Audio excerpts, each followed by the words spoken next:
Bismillahirrahmanirrahim.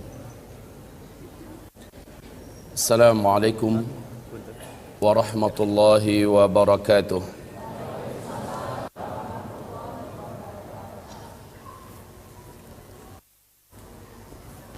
Alhamdulillahi rabbil alamin, wal aqibatu lil muttaqin, wala udwana illa 'alal zalimin. Ashhadu an la ilaha illallah wahdahu la syarika lah, wa ashhadu anna Muhammadan 'abduhu wa rasuluh la nabiyya ba'dah. Qala Allah subhanahu wa ta'ala fi muhkami tanzilih ba'da al-'iyadhi billah minasy syaithanir rajim. Ya ayyuhalladzina amanu taqullaha haqqa tuqatih wa la tamutunna illa wa antum muslimun. Wa qala ya ayyuhan nas ittaqu rabbakumul ladzi khalaqakum min nafsin wahidah wa khalaqa minha zawjaha wa batha minhuma rijalan katsira wa nisaa wattaqullaha alladzi tasaaluna bihi wal arham innallaha kana 'alaikum raqiba.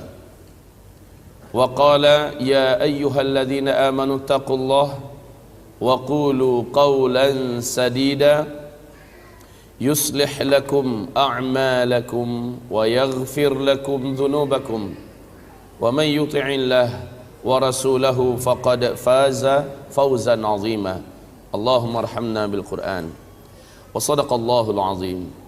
Wa qala an-nabi sallallahu alaihi wasallam ala inni qad ji'tukum biha bayda'a naqiyyah layluha kanahariha la yazighu anha ba'da dhalika illa halik. Amma ba'du, ibadallah, ma'asyiral muslimin wal muslimat, segala puji dan syukur hanyalah untuk Allah subhanahu wa ta'ala. Salawat dan salam kita untuk kekasih Allah Rasulullah Muhammad Sayyidul Anbiya wal Mursalin sallallahu alaihi wasallam. Di dalam hadis sahih Imam Muslim diceritakan oleh sahabat Rasul yang mulia Umar bin Al-Khattab radhiyallahu anhu, ketika kami sedang duduk-duduk mengitari Nabi Muhammad sallallahu alaihi wasallam, tiba-tiba saja seorang lelaki yang sangat rupawan, wajahnya sangat tampan, baju jubahnya putih bersih, rambutnya hitam ikal dan sangat lebat. Kami satu kota Madinah tidak kenal dengan laki-laki ini. Dengan sangat percaya diri dia langsung duduk di depan Nabi Muhammad sallallahu alaihi wasallam. Dia adu kedua lututnya dengan kedua lutut Nabi. Kedua telapak tangannya dia letakkan di atas kedua paha Nabi Muhammad sallallahu alaihi wasallam seolah-olah sudah sangat akrab. Langsung bertanya tentang Islam. Nabi menjawab dengan rukun Islam yang 5. Lalu apa kata laki-laki ini? Bagus, jawaban engkau benar. Kami heran, kata Umar. Dia yang datang, dia yang bertanya, saat dijawab dia yang membenarkan jawaban Nabi. Kemudian dia bertanya tentang iman, dijawab oleh Rasulullah dengan rukun iman yang 6. Sekali lagi dia berkata, tepat. Ini juga jawabannya bagus, betul. Kemudian dia bertanya tentang ihsan, dijawab oleh Rasulullah, an ta'budallah ka'annaka tarah, fa in lam takun tarah fa innahu yarak. Langsung dia bertanya, mata sa'ah, hai Muhammad, kapan kiamat? Tanggalnya, bulannya, tahunnya kapan? Engkau telah sampaikan secara pasti kiamat sangat-sangat dekat. Kami ingin tahu kapan waktunya. Nabi menjawab, mal mas'ulu anha bi'a'lama minas sa'il. Minta maaf, untuk pertanyaan yang ini orang yang ditanya tidaklah lebih tahu dari apa yang ditanya dibandingkan dengan orang yang bertanya. Maksudnya ente lebih tahu, adapun saya memang benar-benar tidak tahu. Ini adab Nabi. Jangan sok tahu kalau memang tidak tahu. Kemudian ini juga keputusan dari langit bahwa tidak ada satu pun selain Allah yang tahu. Bahkan malaikat Jibril sekalipun tidak tahu. Yas'alunaka 'anis sa'ah ayyana mursaha fima anta min dzikraha ila rabbika muntahaha. Mereka bertanya tentang kiamat kepada engkau hai Muhammad, kapan akan terjadi? Engkau senantiasa memperingatkan tentang dekatnya masanya. Hanya Allah yang tahu. Hanya Allah lah Rabb engkau yang tahu. Dengan ini sepakat seluruh ulama Ahlus Sunnah wal Jamaah menyatakan sebagai akidah Ahlus Sunnah wal Jamaah, tidak ada satupun makhluk di bumi ini yang tahu kapan kiamat terjadi, maka tidak ada ramalan kiamat. Ini yang pertama, tidak ada ramalan kiamat. Kalau ada yang berani mengatakan kiamat terjadi pada tanggal anu, bulan anu, tahun anu, maka pastikan bahwa yang bersangkutan pendusta. Sehebat apapun dia, sekeramat apapun dia, hafiz Al-Quran dengan sempurna, seluruh hadis Nabi dalam kepalanya, seluruh kitab-kitab kuning, kitab-kitab gundul hafal oleh dia, tidak ketulungan, kalah Zakir Naik hebat oleh dia. Apabila dia berbicara sampai petir keluar dari mulutnya, jenggotnya dari sini sampai ke Jakarta panjangnya, anggaplah begitu. Lalu dia berani mengatakan kiamat terjadi pada tanggal anu, bulan anu, tahun anu, wajib kita mendustakan. Tidak ada ramalan kiamat. Ini dulu yang pertama. Kemudian laki-laki ini bertanya lagi kepada Nabi Muhammad, akhbirni an amaratiha, ceritakan kepada saya tanda-tanda kiamat itu apa? Tanda-tanda bahwa kiamat sudah sangat dekat terjadi apa? Maka Nabi berkata, nah kalau ini pertanyaan kamu, ini gue banget ini, saya bisa jawab. Antalidal amatu rabataha wa antaral hufatal uratal alah ri'a asyah yatatawaluna fil bunyan. Selepas Nabi menjawab, laki-laki ini berdiri langsung pergi. Dicolek Umar oleh Nabi. Umar, ente tahu itu orang siapa? Enggak ya Rasulullah. Segera pergi susul dia, tangkap, bawa tangannya, dudukkan di sini. Giliran kita mau tanya dia siapa. Siap ya Rasul. Tahu ajalah Umar, lelaki yang terkenal dengan ketangkasan fisik, besarnya tubuh, cerdas luar biasa. Umar segera berdiri, langkahnya yang hampir 2 kali lipat langkah sahabat, menyusul keluar. Kata para sahabat dalam kitab sirah, kalau Umar naik di atas kuda perang, kuda dewasa perang, lalu kedua kakinya enggak diletakkan di atas besi yang ada tempat peletakan kaki itu, kudanya jalan, kedua kaki Umar gelayutan, maka akan membuat 2 garis di jalan, saking tingginya Umar. Umar jalan dengan sigap keluar, udah nggak ada tuh laki-laki. Ya Rasulullah, he's gone.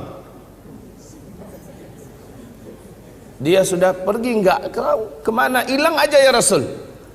Maka kata Rasulullah, innahu Jibril, itu adalah malaikat Jibril, atakum liyu'allimakum dinakum. Dia datang kemari ngajarin ente semua tentang isi agama ini. Oke, kita lihat jawaban Nabi tentang tanda sangat dekatnya kiamat. Apa kata beliau? Antalidal amatu rabataha wa antaral hufatal uratal alata ri'a asyah yatatawaluna fil bunyan. Jika engkau menemukan satu zaman, orang yang hidup pada zaman itu sebelumnya mereka kere-kere, miskin-miskin, penggembala ternak, saking miskinnya mereka tidak mampu membeli sendal, membeli sepatu untuk membungkusi kaki, telanjang kaki dan telanjang dada. Yatatawaluna fil bunyan, tiba-tiba saja mereka menjadi kaya raya dan berkuasa. Lalu mereka berlomba-lomba serta berbangga-bangga membangun gedung-gedung yang tinggi. Jika zaman itu sudah engkau temukan, maka jarak masa antara engkau dengan terjadinya kiamat sudah sangat dekat. Ini hadis sahih Muslim. Di dalam hadis Imam Ahmad, Abu Hurairah bertanya kepada Rasulullah, "Ya Rasulullah, siapakah yang engkau maksud? Miskin, penggembala ternak, tidak beralas kaki, bertelanjang dada, tiba-tiba mereka menjadi kaya raya dan berkuasa. Lalu mereka berlomba-lomba membangun gedung-gedung yang tinggi. Siapakah yang engkau maksud ya Rasul?" Jawaban Rasulullah, "Humul Arab." Mereka adalah bangsa Arab. Mari kita lihat realita. Dulu Jazirah Arab satu saja namanya, Jazirah Arab. Negeri yang gersang tandus gurun Sahara yang luas, tidak punya harapan dan tak punya masa depan. Miskin. Dagang kecil-kecilan, juga ada usaha bertani dan beternak semampunya. Miskin. Tapi saat minyak bumi ditemukan, mereka langsung berubah 180 derajat. Berubah menjadi negara petrodolar yang sangat melimpah kekayaan dan hartanya. Mereka mendirikan negara sendiri-sendiri, pecah dari Jazirah Arab menjadi 7 negara: Arab Saudi, Kuwait, Bahrain, Qatar, Uni Emirat Arab, Oman, dan Yemen. Lihat, Jazirah Arab yang dulu miskin, hari ini menjadi negara petrodolar, sudah berlomba-lomba membangun gedung-gedung yang tinggi. Lihat saja yang terdekat dengan kita, Makkah Al-Mukarramah. Apa yang dibangun oleh kerajaan Arab Saudi di sekitar Masjidil Haram, Masya Allah. Gedung-gedung tinggi, bukit-bukit sekitar Masjidil Haram diratakan dengan tanah, lalu diganti dengan gedung-gedung super mewah mencakar langit yang membuat terbelalak seluruh mata-mata yang ada di dunia. Lebih tinggi daripada bukit-bukit yang ada. Ka'bah hanya satu titik hitam di bawah selangkangan tower Zamzam yang sangat perkasa. Lihat sekitar Masjid Nabawi, hotel-hotel bintang 5 dibangun seperti akan menenggelamkan Masjid Nabawi. Lemes Masjid Nabawi di tengah-tengah hotel-hotel tinggi yang besar. Madinah Al-Munawwarah berubah menjadi kota yang menakjubkan. Pergilah ke Riyadh,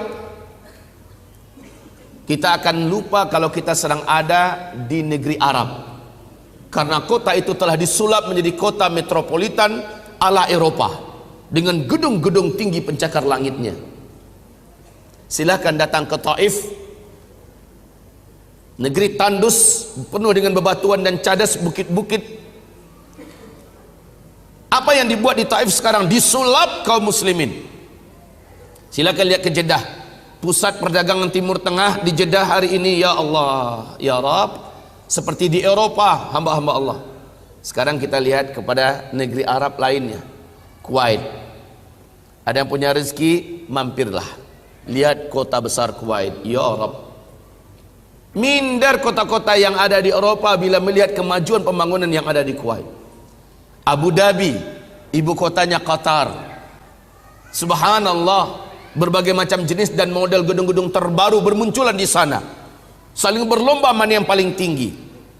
Lihat Dubai, ibu kota Uni Emirat Arab, kebanggaan dunia pada hari ini. Bahkan gedung tertinggi di dunia adanya di Dubai. Gedung tertinggi di dunia hari ini adanya di Dubai, namanya Burj Khalifah, tingginya 828 meter.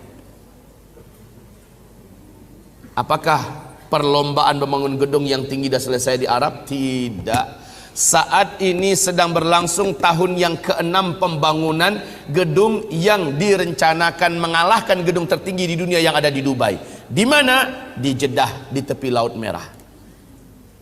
Gedung ini disebut dan dinamakan dengan Kingdom Tower. Ketinggiannya 1,2 kilometer. Diperkirakan selesai tahun 2018 paling cepat. menghabiskan dana 140 triliun, dipegang oleh Pangeran Al-Walid bin Talal. Masya Allah. Yatatawaluna fil bunyan. Mereka dulunya miskin, penggembala ternak, tidak beralas kaki, bertelanjang dada, tiba-tiba menjadi kaya raya dan berkuasa. Lalu mereka berlomba-lomba dan berbangga-bangga membangun gedung-gedung yang tinggi.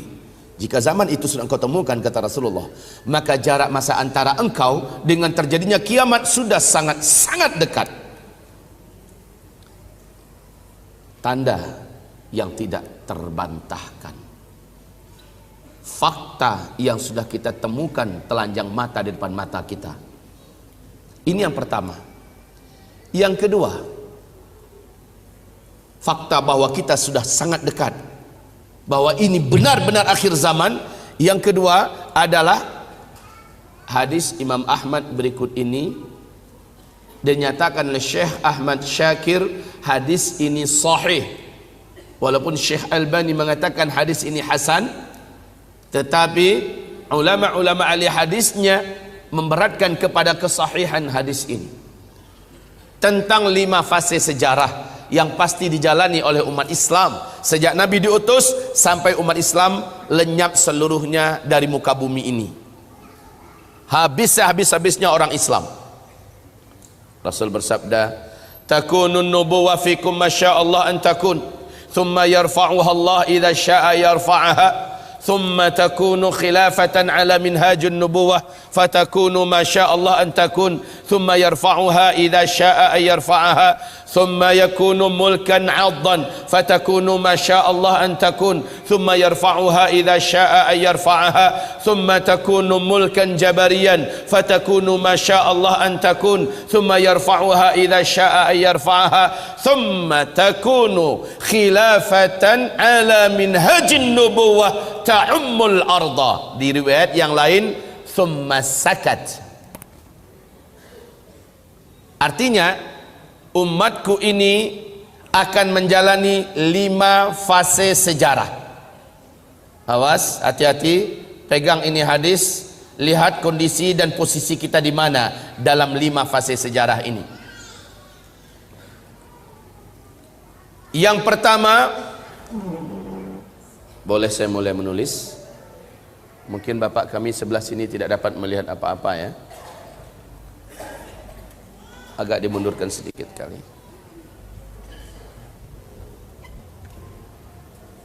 Cukup. Yang pertama kata Rasulullah, umatku akan menjalani fase kenabian.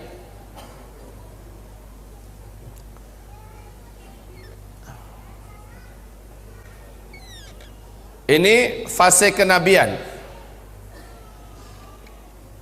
di mana umat Nabi langsung dipimpin oleh beliau sendiri, oleh Muhammad sendiri. Dan fase ini pasti berakhir kata Rasulullah. Seluruh ahli sejarah sepakat bahwa fase ini telah berakhir dengan wafatnya Nabi Muhammad sallallahu alaihi wasallam. Umat Islam, umat Nabi masuk pada fase kedua. Fase kedua ini umat Islam thumma takunu khilafatan ala minhajin nubuwah.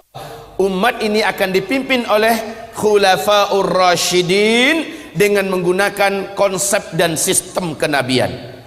Di hadis yang lain Nabi mengatakan fase ini berlangsung selama 30 tahun. Wafatnya Khalifah Ali bin Abi Thalib adalah tahun ke-29 Hijriah tambah 6 bulan. Yang 6 bulan lagi dipimpin oleh Hasan bin Ali untuk mempersatukan kalimat kaum muslimin dan meredam fitnah yang terjadi. Persis seperti kata Nabi kepada cucunya Hasan, ini penyelamat umat dan pemersatu umat nanti.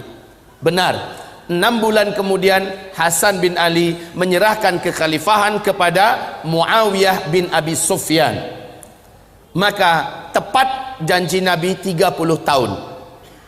Fase yang kedua, umat Islam dipimpin oleh khilafah rasyidah yang menggunakan sistem kerajaan. Fase ini berakhir dengan penyerahan khilafah kepada Muawiyah. Masuklah fase yang ketiga, thumma yakunu mulkan addan. Kemudian umat saya memasuki fase yang ketiga, di mana mereka akan dipimpin oleh para khalifah yang menggunakan sistem kerajaan. Fase ini yang paling lama, 1227 tahun. 1227 tahun. Fase yang ketiga ini diisi oleh 3 dinasti. Dinasti Bani Amawiyah, dinasti Bani Abbasiyah, dan dinasti Bani Utsmaniyah. Fase ini pasti berakhir, kata Rasulullah. Dan para ahli sejarah menyepakati fase ini telah berakhir pada tanggal 3 bulan Maret tahun 1924, yaitu dengan tumbangnya khilafah Islamiyah Al-Utsmaniyah di Turki oleh seorang penjagal akidah, pengkhianat umat, gembong Yahudi, Mustafa Kemal Pasha. Ya. Fase ketiga, umat Islam dipimpin oleh para khalifah yang menggunakan sistem kerajaan. Jadi jika meninggal seorang khalifah, langsung digantikan oleh ahli warisnya. Ini udah sistem kerajaan. Fase ini telah berakhir, ya. Fase ini telah berakhir tanggal berapa tadi? 3 bulan Maret 1924. Lalu umat Islam masuk pada fase yang keempat, yang Nabi katakan mulkan jabariyan. Umat ini masuk dalam kekuasaan tanpa khilafah. Tidak ada seorang khalifah pun yang memimpin umat Islam pada fase ini.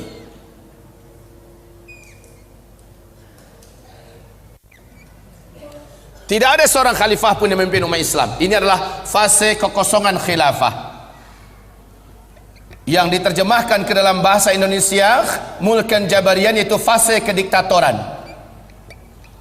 Awas kaum muslimin, tidak ada khilafah Islamiyah. Maka pernyataan ISIS yang mengumumkan khilafah Islamiyah, secara konsep hadis ini bukan masa khilafah. Yang kedua, secara fikih, seluruh ulama ahlus sunnah wal jamaah satu bumi ini, baik ulama ahlus thughur yang sedang ada di medan-medan jihad, atau ulama yang ada di atas mimbar, di atas kebenaran, di belakang-belakang meja, sepakat menolak khilafah ala ISIS. Ini bukan zaman khilafah, tapi ini adalah zaman kediktatoran. Kaum muslimin yang kami muliakan, pada zaman ini umat Nabi diuji dengan sedahsyat-dahsyatnya ujian. Pada zaman ini Islam menjadi pecundang. Pada zaman ini kaum muslimin menjadi korban dan mangsa. Pada zaman ini tidak ada harga dan wibawa bagi Islam, tidak ada izzah dan kemuliaan. Pada zaman ini iman betul-betul diuji. Pada zaman inilah, ibarat Allah yang kami muliakan, munculnya Dajjal. Ibarat Allah yang kami muliakan, ada orang yang hidup paginya masih dianggap oleh Allah beriman. Saking beratnya ujian pada fase keempat, sorenya menurut Allah dia sudah keluar dari iman. Sorenya dia masih beriman, besok paginya dia sudah keluar dari iman. Ba'u dinahum bi'aradin minad dunya.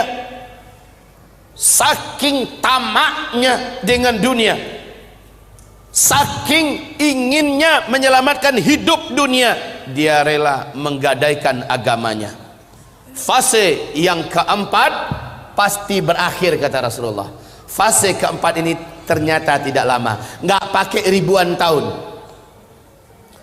nggak pakai ribuan tahun. Sebentar akan saya jelaskan. Fase ini pasti berakhir. Lalu umat ini akan masuk pada fase penutup.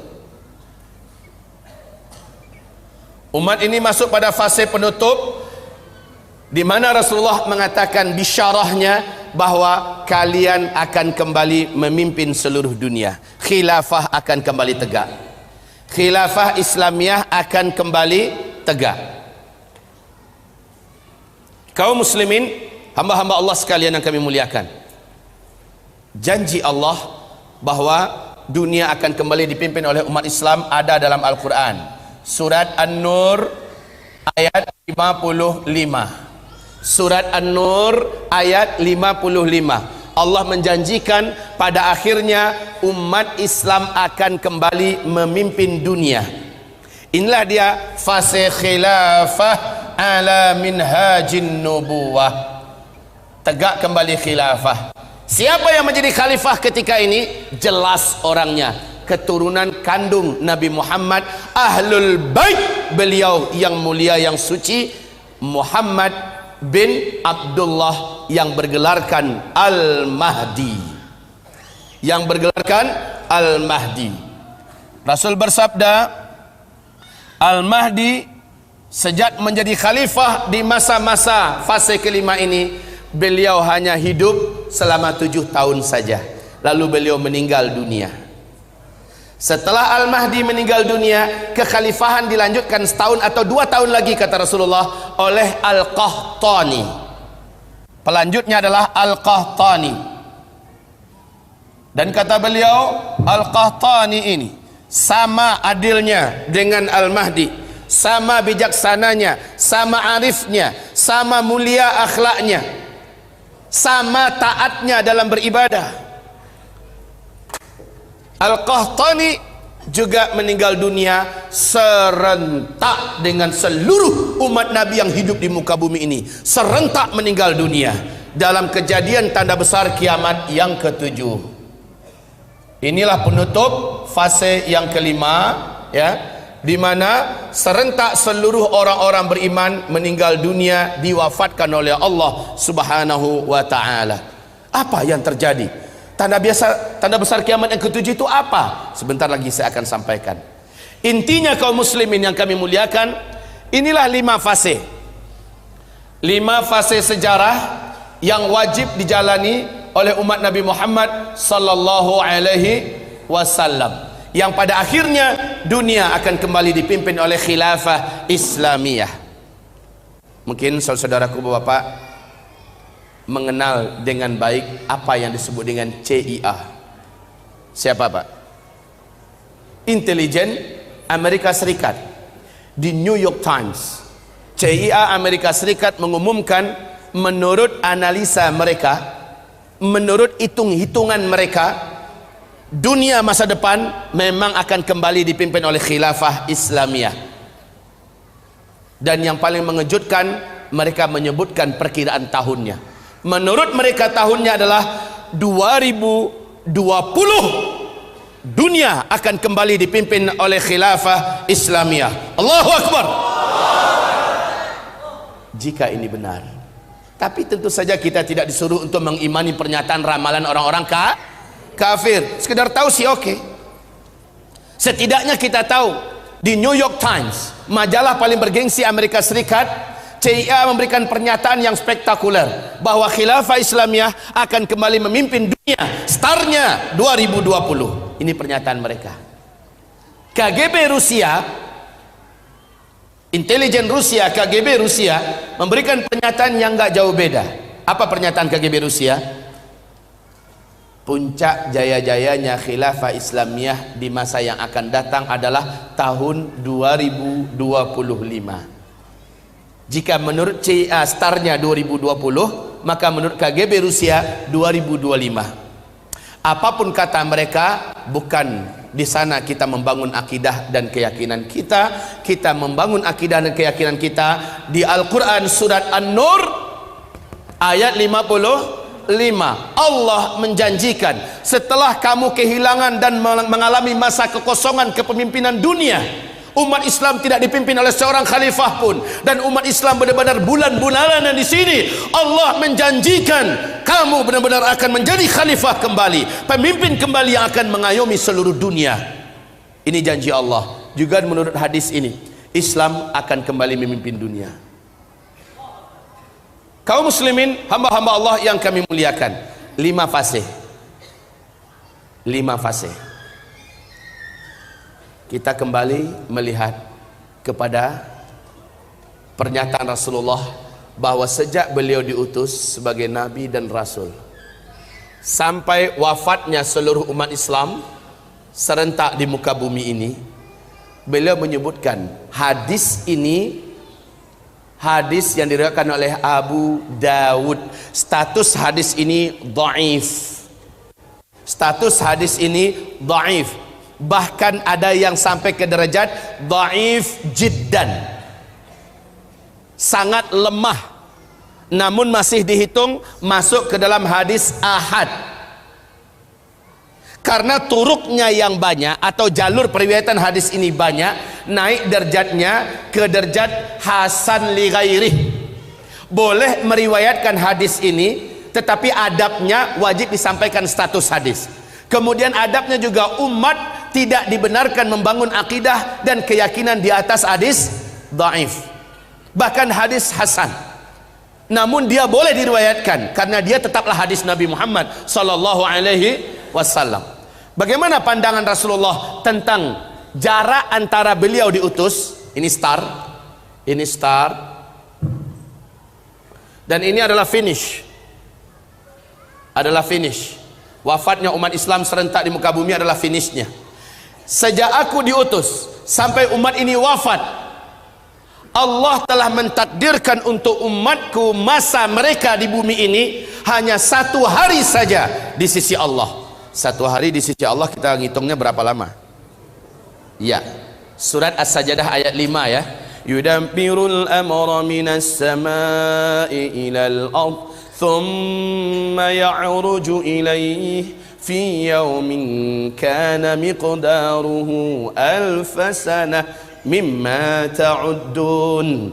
1 hari di sisi Allah kamu merasakan dan menghitungnya di dunia 1000 tahun. Jika Rasul mengatakan umur umatku di sisi Allah hidup di bumi ini hanya 1 hari saja, maknanya 1000 tahun, lalu Allah menambahkan untuk umatku 1/2 hari lagi. Semoga umatku tidak menjadi lemah karena Allah menambahkan untuk mereka 1/2 hari lagi. 1/2 hari. Jam 11 kalau kita ngitungnya jam 11 pagi, udah mulai kita hitung 1/2 hari nggak itu? Hah? 11:30 udah mulai kita hitung 1/2 hari nggak itu? Jam 12 kurang 1/4 udah kita hitung 1/2 hari nggak itu? Iya, kurang-kurang sedikit kita sudah hitung 1/2 hari. Oke, lihat hitung-hitungannya. Lihat hitung-hitungannya kaum muslimin. 1,5 hari. Para ulama Ahlus Sunnah wal Jamaah ketika mencoba mentafsirkan, merincikan hadis ini, maka mereka mengatakan umur umat Islam di bumi ini lebih dari 1400 tahun, tapi tidak akan sampai full 1500 tahun hitungan hijriyah. Hitungan hijriyah. Ada yang mengatakan 1476 tahun umat ini sudah hilang di muka bumi. Umat Islam, umat Nabi sudah habis. Ada yang mengatakan 1477 umat Islam sudah habis. Belum kiamat loh ya, tapi umat Islamnya sudah habis. Ada yang mengatakan 1482 umat Islam sudah habis. Kaum muslimin, kita cari aman aja dah. 1500 full. Sekarang kita hitung tahun hijriah keberapa kita sekarang? Sudah 1427 hijriah. Hijriah itu artinya setelah Nabi hijrah dari Mekah ke Madinah, kan begitu? Baru mulai dihitung hijriah. Ada 10 tahun setelah Nabi hijrah dan ada 13 tahun sebelum hijrah. Menghitung umur umat Nabi di bumi ini bukan sejak beliau hijrah, tapi sejak beliau diutus sebagai Nabi dan Rasul. Maknanya ada 13 tahun yang belum dimasukkan kemari. Paham? Tambahkan 1450 tahun. Seandainya kita masukkan kepada hitungan di atas, ambil full saja 1500, artinya sisa umat Islam ada di bumi ini hanya 50 tahun lagi umat Islam habis. Ada yang udah mulai lemas lututnya. Udah pada sarapan semua tadi? Makin kesininya makin ini loh Pak, tegangannya makin tinggi. Jadi yang jantungnya lemah tolong didoping dulu dah sekarang. Masyiral muslimin, ini ya fakta yang kedua. Kita tidak membina tentu saja akidah dan keyakinan kita di atas hadis dhaif, tapi mengetahuinya dan adabnya satu lagi, hadis dhaif. Jika ia sudah terjadi, maka wajib membenarkan hadis itu seperti kita membenarkan hadis mutawatir, hadis sahih. Ibarat yang kami muliakan. Taib. Selanjutnya, pembicaraan kita yang ketiga. Rasulullah bersabda, tidak akan terjadi kiamat sampai muncul 10 tanda besar kiamat. Sebelum 10 tanda besar kiamat ini muncul, maka tidak ada kiamat. Tapi kata Rasulullah, apabila yang pertama sudah muncul, yang kedua langsung menyusul dengan sangat cepat, nggak pakai lama. Harazatun manzumatun fi silk, yuqta'u silkun yatba'u ba'daha ba'da. Hadis ini diriwayatkan oleh Imam Ahmad At-Tirmidzi. Hadis ini dinyatakan sahih menurut syarat Imam Muslim dan Imam Bukhari. Ibarat 10 tanda besar kiamat itu harazatun manzumatun fi silk, seperti 10 butir-butir marjan. Nah, satu butir itu Pak, di tengah-tengahnya ada ruangan kosong yang dapat dimasukkan tali, ya. Lalu yang kedua, ketiga dimasukkan semua. Akhirnya antar satu dengan lain terhubung oleh tali ini. Di bagian bawahnya dikasih simpul sehingga tertahan, nggak bisa keluar. Kayak butiran tasbih begitu, ya. Yuqta'u silkun, bila mana silk atau simpul itu dipotong, diputus, apa yang terjadi? Meluncur yang pertama enggak. Lalu yang kedua gimana? Begitu ceritanya. Yuqta'u silkun, saat mana simpul itu dipotong, keluarlah satu butiran pertama. Yang kedua langsung menyusul dengan cepat. Yang ketiga lagi lebih cepat dari tadi. Yang keempat, kelima, keenam, dan ketujuh seterusnya. Maka kaum muslimin, 10 tanda besar kiamat ini, kalau bapak baca buku-buku apa saja tentang hadis akhir zaman, insya Allah bisa muntah bapak bacanya. Bingung habis, bapak apa? Tumpang tindih. Kadang-kadang yang nomor 2 jadi nomor 7 di hadis yang lain. Kadang-kadang yang di sini nomor 1, di hadis yang lain jadi nomor 5. Alhamdulillah kami sejak tahun 2003 fokus dan konsentrasi mengumpulkan hadis-hadis ini, kemudian mengkomparasikannya dengan hadis-hadis yang lain, dengan kitab-kitab yang lain, lalu duduk bermulazamah dengan masyayikh, beberapa ulama ahli hadis, bicarakan tentang ini. Maka urutan yang dapat kita simak, insya Allah juga Bapak Ibu dapat melihat di kitab ini nanti, Ensiklopedia Akhir Zaman oleh Syekh Dr. Ahmad Muhammad Al-Mubayyad. Kitab ilmiah terlengkap tentang masalah akhir zaman yang dapat jadikan pegangan dan rujukan yang paling memuaskan untuk saat ini. Ibarat Allah, urutan 10 tanda besar kiamat ini berikut ini. Awas, awas. 4 tanda besar kiamat, Bu, Pak, akan terjadi pada masa kita. Fase keempat. 4 tanda besar kiamat akan terjadi pada masa kita. Ini tanda besar kiamat yang pertama. Menyusul tanda besar kiamat kedua dan tanda besar kiamat yang ketiga. Fase keempat ini akan ditutup dengan terjadinya tanda besar kiamat yang keempat. Apa ini yang pertama? Seluruh dunia menyaksikan, bukan hanya di Arab. Kebanyakan tanda-tanda kecil kiamat dan sebagainya banyak terjadinya di Arab, tapi yang ini satu dunia merasakannya. 10 tanda besar kiamat, satu bumi akan merasakannya. Yang pertama, bumi dibungkus oleh kabut debu yang teramat sangat tebal, lagi super panas. Debunya sangatlah tebal, bercampur dengan asap yang beracun. Bumi ini gelap gulita selama 40 hari 40 malam. Orang tidak dapat membedakan kapan siang kapan malam. Gelap gulita. Kamu berusaha meletakkan telapak tangan kamu ke hadapan wajahmu untuk melihat telapak tangan itu, lam yakad yaraha, tidak mampu melihat sedikit pun saja apa-apa di telapak tangan, saking tebalnya kabut debu tersebut. Dan ini panas kaum muslimin, panas.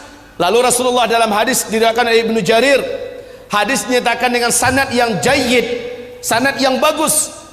Apa kata Ibnu Abbas radhiyallahu anhu?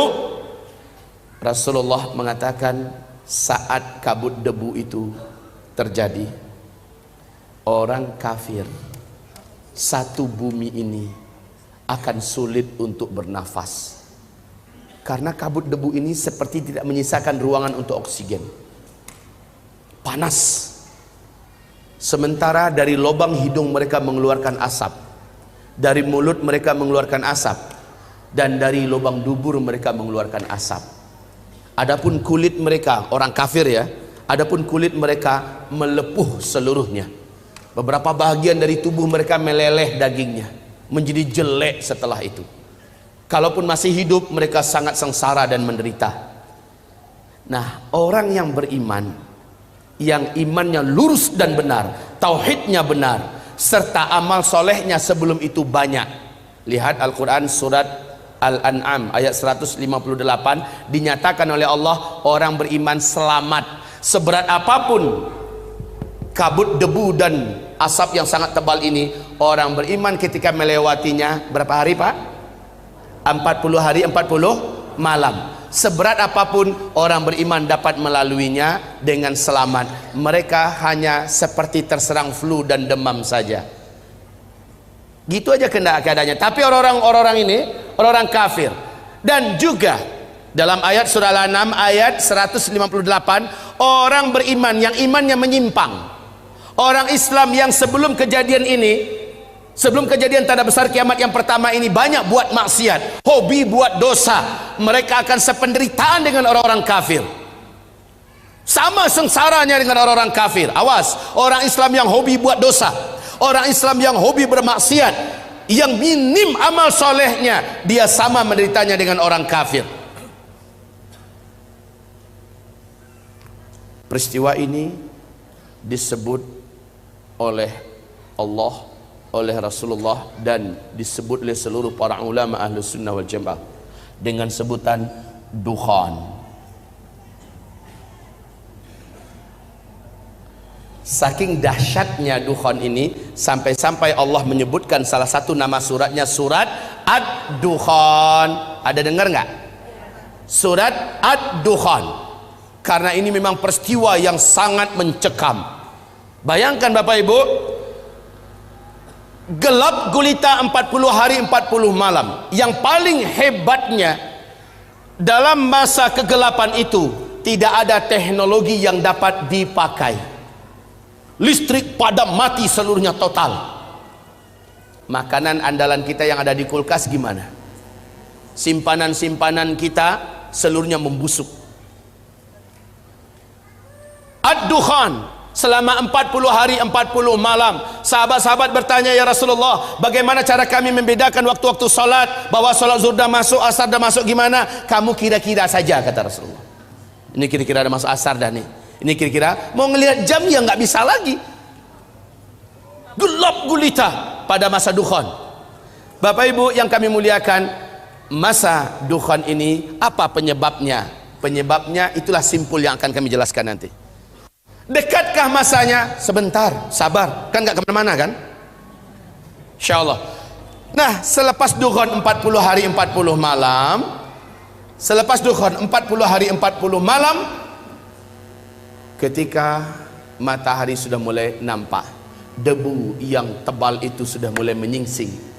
Pemandangan yang Bapak Ibu saksikan di bumi ini adalah banyaknya mayat-mayat bergelimpangan. Mayat burung, mayat anjing, mayat kucing, hewan ternak, orang-orang juga manusia-manusia yang tidak mampu bertahan pada mati bergelimpangan. Bumi menjadi busuk. Setelah itu terjadi perubahan iklim yang sangat ekstrim.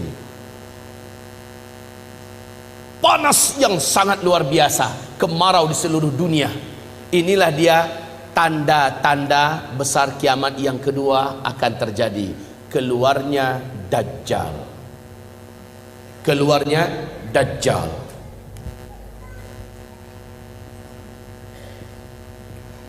Na'udzubillah minad Dajjal. Na'udzubillah minad Dajjal. Menjelang Dajjal keluar, sabda Rasulullah, akan ada tahun-tahun kemarau yang sangat berat. 3 tahun menjelang Dajjal keluar. Tahun pertamanya sepertiga air dari langit Allah tahan. Bukan hanya untuk di Arab. Kalau Arab sekarang lagi lebat-lebatnya hujan Pak. Sekarang ini saya baru dapat kiriman gambar dari sahabat saya yang ada di Mekah. Subhanallah, Masya Allah, sekarang hujan lagi lebat-lebatnya, kata beliau kemarin, baru 2 hari yang lalu. Ibarat Allah yang kami muliakan, bagaimana satu bumi hujan tidak turun sepertiga dari airnya. Satu bumi, tanam-tanaman, tumbuh-tumbuhan dan hewan ternak yang dapat dimakan mati bergelimpangan. Terjadilah kekurangan pakan di bumi. Kelaparan global merata di mana-mana.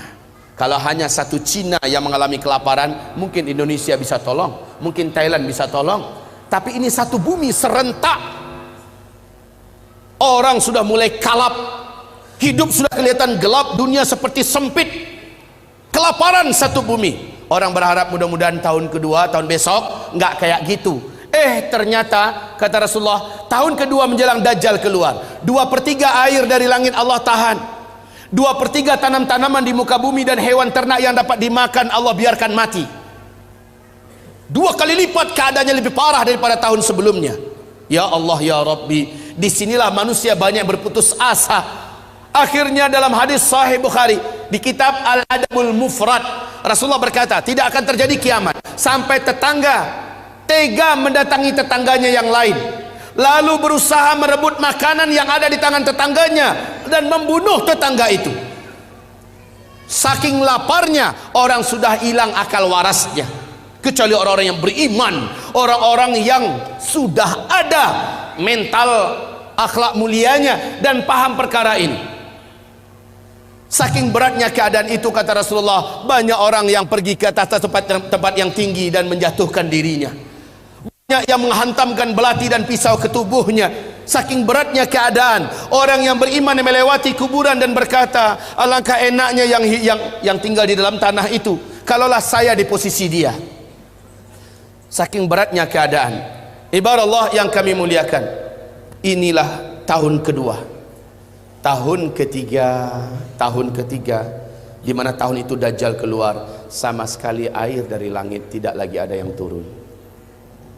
Dan tanam-tanaman satu bumi ini mati, seluruh hewan ternak mati, kecuali beberapa binatang berkuku yang Allah biarkan tetap hidup.